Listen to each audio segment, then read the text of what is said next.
Zona, esse programa aqui no canal do Zona Curva para a gente falar sobre política internacional toda semana.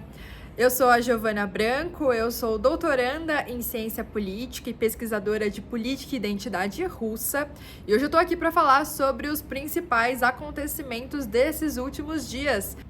Agora a gente vai falar sobre a Rússia. Nós tivemos alguns acontecimentos relevantes na Rússia nesses últimos dias, a começar pelo ataque terrorista que ocorreu nos arredores de Moscou na última sexta-feira, no dia 22 de março.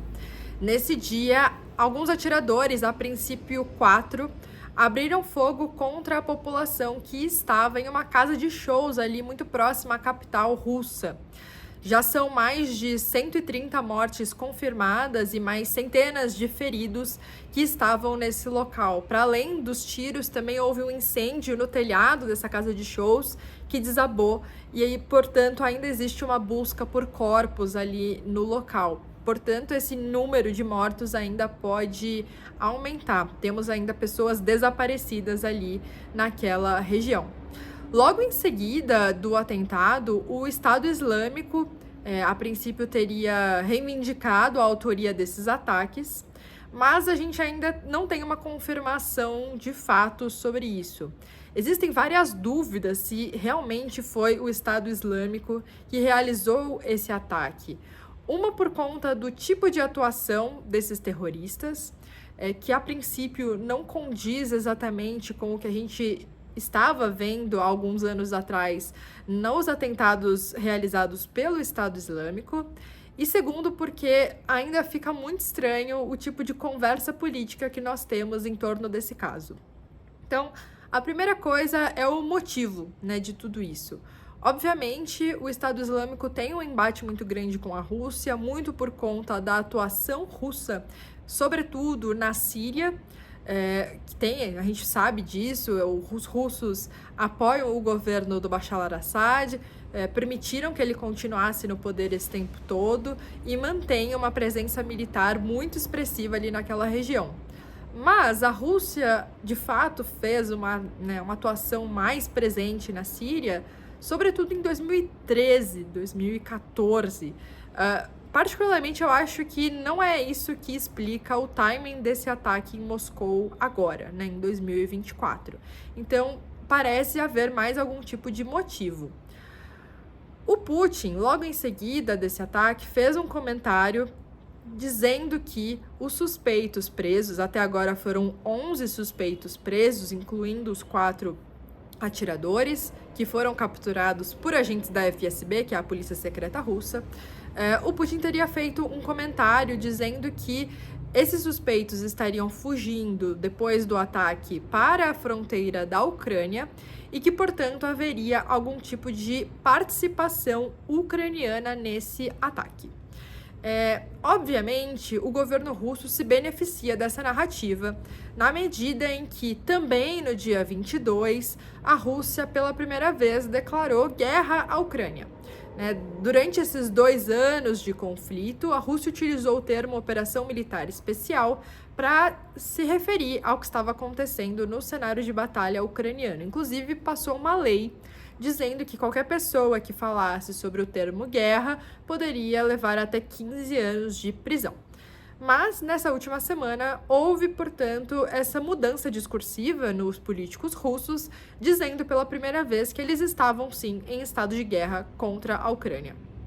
É importante dizer o que isso significa na prática, Para além de uma mudança discursiva, a Rússia agora assumir que está em guerra significa que ela pode recrutar os seus reservistas, Primeiramente, aumentando de forma bem significativa o número do seu contingente militar, o que poderia ganhar, dar-se uma grande vantagem no campo de batalha, mas também o que isso significa em termos domésticos e sociais, principalmente. Nós já sabemos que durante esses últimos 2 anos, grande maioria dos soldados russos que foram para o fronte de batalha na Ucrânia vinham de origens das repúblicas muçulmanas russas. Repúblicas que têm um tipo de relação bem complicada com Moscou. Se a Rússia, portanto, pode agora recrutar mais pessoas, é possível que siga essa tendência de continuar recrutando homens que vêm dessas repúblicas, e não os homens russos étnicos que vivem nas grandes cidades russas, como Moscou e São Petersburgo. Me parece que isso seria um motivo bem relevante para algum tipo de atentado, tanto do Estado Islâmico, se a gente seguir essa narrativa de que de fato foi o Estado Islâmico, quanto de propriamente grupos mais extremistas muçulmanos que vivem na Rússia, né? A Rússia é um país multinacional e multirreligioso também. E tem uma dificuldade muito grande de lidar com as outras nacionalidades e as outras religiões. Então, me parece que isso poderia ser, sim, um motivo, né? Lembrando do histórico russo, por exemplo, das 2 guerras na Chechênia, todos os outros atentados terroristas que aconteceram também nesse mesmo contexto, então me parece que exista isso. Agora, o discurso do Putin sobre um possível envolvimento ucraniano, eu particularmente acho que não é exatamente crível, tendo em vista que o Estado ucraniano não me parece ter interesse em realizar um ataque terrorista contra civis na Rússia. Isso poderia, inclusive, diminuir o nível de ajuda militar e financeira que os países ocidentais dão à Ucrânia. Se ficar comprovado que houve algum tipo de participação ucraniana, eu acho que esses países poderiam sim utilizar isso como uma forma de cessar a ajuda que a gente tem visto, que é a ajuda que vem mantendo a Ucrânia no campo de batalha. A Ucrânia só consegue resistir hoje por conta dessa injeção constante de armas e dinheiro vindas do Ocidente. Então, não acho que tenha algum tipo de participação do Estado ucraniano por conta dessas razões, mas, obviamente, pode ser que exista a participação de talvez algum grupo extremista de cidadãos ucranianos, é possível sim. Os suspeitos que foram presos vinham de países da Ásia Central e do Cáucaso, e um deles, inclusive, revelou que teria sido pago para realizar o ataque. Por conta dessa informação também, acho que não se encaixa muito com a atuação do ISIS, né, do Estado Islâmico. Embora a gente tenha falado já sobre um novo braço armado do ISIS, que atualmente luta, por exemplo, contra o Talibã no Afeganistão, em diferentes regiões do Afeganistão. Eles têm chamado esse braço de ISIS-K, que estaria também estabelecido na Rússia há pelo menos 2 anos, frequentemente criticando tanto o Putin quanto a propaganda realizada no Kremlin.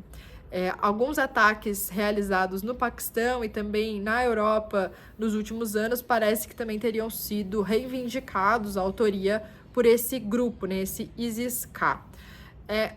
A principal reivindicação deles, a princípio, seria justamente a participação do Kremlin em termos militares, tanto no Afeganistão, quanto na Síria, quanto também na própria Chechênia, que foi o que a gente comentou agora há pouco, né, nessas repúblicas muçulmanas da Rússia. E eles teriam recrutado esses extremistas que vivem no Cáucaso e na Ásia Central para conduzir esses ataques, justamente por conta de uma insatisfação também local em relação aos russos.